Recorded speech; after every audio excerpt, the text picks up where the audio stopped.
Bonjour chers internautes d'Investir Innové en Afrique TV. Aujourd'hui, nous allons vous parler d'une actualité qui fait les choux gras au Cameroun. Diverses substances toxiques se retrouvent dans les assiettes des consommateurs au Cameroun à l'insu de ces derniers, car du formol est injecté dans les denrées alimentaires. Pour plus d'informations, retrouvez-moi juste derrière ce générique.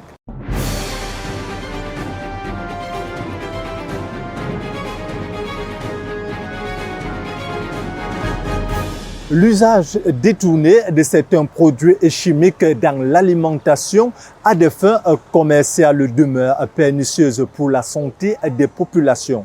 Peut-on de nos jours se targuer d'avoir une alimentation 100% bio?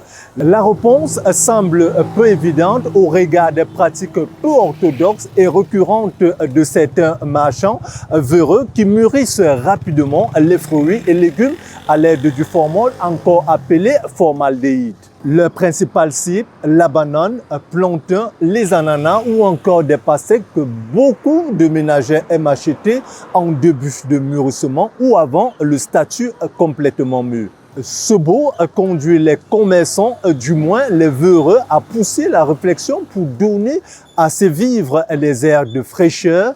Des liquides chimiques créés souvent du formol sont aussi aspergés sur les régimes de bananes, plantains, pour en obtenir une version jaunâtre adaptée à la demande des ménagères sur le marché. Les fruits ne sont pas épargnés, surtout ces ananas que les consommateurs aiment voir jaunes. Procédé similaire pour la pastèque, le critère de séduction étant la rougeur de la chair. Les commerçants s'activent à la rendre rouge et pour longtemps. Là encore, le procédé consiste à l'injection des substances dans le fruit, afin de lui donner cette coloration attrayante. Nous sommes allés au marché d'étudier et question de vérifier ces informations si les commerçants injectent du formol sur les fruits et vifs. Plusieurs ont refusé de s'exprimer sur le sujet par peur de représailles. Même Mongono Haïti a pris son courage à deux mains pour dénoncer les commerçants véreux. La pratique du formol, c'est, je ne sais pas comment expliquer. Normalement, vous devez venir sur le terrain. Quand on dit que quelque chose tue, ça tue. Certains mettent même sur la banane. Beaucoup mettent même sur la banane. Finalement, on ne sait même pas là où va le monde. Nous pleurons. Venez sur le lieu. Comme vous voyez, nous, on parle de ça ici à Yaoundé. On ne parle pas seulement d'ici. Hein. Moi, je pars à Bafia pour acheter. Je peux arriver là-bas, je te présente les magasins, les mamans au niveau de Bafia qui mettent les produits.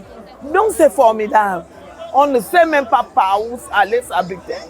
Au niveau du village, par exemple, comme Bafia, on sous-entend que ça c'est le village. Les produits sont encore à l'état brut, mais à chiffon. Cette Bayam Salam vend les plantains depuis 40 ans. Elle nous a livré les astuces pour détecter la présence du formol sur les aliments. Le plancton qui a été arrosé, c'est un métier, je le sais. Je peux rester comme ça, je te présente que celui-ci, on a mis le produit, celui-ci, on n'a pas mis le produit. Quand vous faites quelque chose, je suis dans le plancton plus de 40 ans, j'en sais. Le plancton qu'on a arrosé, parfois c'est un verre cyclone, parfois les doigts sont mûrs à moitié, les boules sont vertes. Parfois, d'autres même mûrissent aussi bien. Donc, ça dépend de celui qui a mis. Si la personne qui a mis ses mecs, tu ne peux pas diagnostiquer. La seule chose qui peut sauver les gens là, c'est l'appareil. Il va te dire qu'il n'a pas mis. S'il vient avec son plancton, étant frais, du champ, il met le reproduit, il fait semblant d'emballer. Ça sera typiquement comme le plancton qu'on a arrosé, mais à la seule différence, celui qu'on a arrosé, parfois l'intérieur aussi est dur.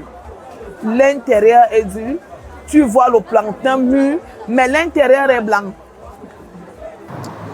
Relevons également que le marketing pour vendre plus et séduire le maximum de clients n'épargne pas la viande et le poisson. Incontournable dans la plupart des mets, pour cette catégorie, le formol est également sollicité. Nous avons interrogé quelques bouchers qui nous ont assuré que même si cette pratique existe dans leur secteur, ils en sont des exceptions. Moi, je me prénomme Moussa. Moussa Laï. Moi, je suis un boucher. Je suis dans la viande il y a de cela 15 ans. Donc, je connais ce qui se passe vraiment dans le domaine. Oui, j'ai déjà entendu parler du formol. Du formol, oui, j'ai déjà entendu parler. Mais je n'ai pas encore assisté ou bien voir une viande qu'on a mis le formol, tout ça. Parce que quand on met déjà la viande au frais, ça n'a pas la même couleur que la viande fraîche. Tu vois, donc là, on ne peut pas distinguer que bon, voilà la viande qui a le formol ou bien ça n'a pas le formol. Bon, moi, particulièrement, je n'ai jamais vu. Moi, j'ai confiance d'abord aux vétérinaires qui sont d'abord à l'abattoir. Parce qu'avant que la viande arrive, les vétérinaires passent d'abord sur ça. Tu vois, avant que ça n'arrive. Bon, je ne parle pas des clandestins, les gens qui abattent par terre, tout ça, non. Mais je te parle de mon cadre. Donc, les vétérinaires passent sur ça. Et si je te soulève, même, tu vas voir même le cachet de vétérinaire sur ça. Bon, je m'appelle Marafat, boucher au marché et tout dit. Que les gens ont dit. Ça n'existait même pas. On met le formol sur la viande comment? Moi, je suis vraiment étonné. Moi, en tant que boucher, combien de plus de 20 ans, je ne connais pas ce qu'on appelle formol. Ce n'est que les gens qui racontent n'importe quoi dans les réseaux sociaux. Ça, non. Moi, ça n'existait pas. Jamais, jamais. Parce que nous devons sortir de la Sodepa. Avec le numéro tout et tout, ça sort de la Sodepa. Le formol là n'existait pas. Pour moi, ça n'existait pas. Je n'ai jamais vu ça. On va nous bien contrôler, bien nettoyer. Les vétérinaires mettent le cachet avant que ça sorte de l'abattoir. Une fois qu'il va sortir à l'abattoir, c'est encore tu vas le cacher dedans. Non, là, je veux le cachet de vétérinaire. Là, le formol là, non. Ça ne passe pas. L'utilisation première du formol qui a pour rôle de conserver les cadavres s'est étendue à la conservation du poisson afin que celui-ci reste attrayant et paraît frais jusqu'à ce qu'une lame déchire la chair et dévoile le début de décomposition. Cette pratique largement décriée par les consommateurs représente un réel danger pour la santé publique. Le formol est une substance chimique toxique et cancérigène. Son utilisation dans les aliments compromet la sécurité des consommateurs et peut avoir des conséquences graves sur la santé. Il entraîne des troubles respiratoires graves et des lésions viscérales sévères au niveau de l'estomac, de l'intestin et des reins.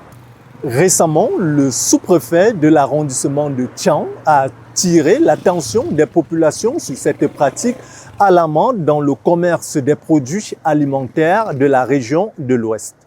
Il a assuré que des descentes inopinées seront effectuées dans les marchés et commerces visant à la baisse des marchandises impropres à la consommation.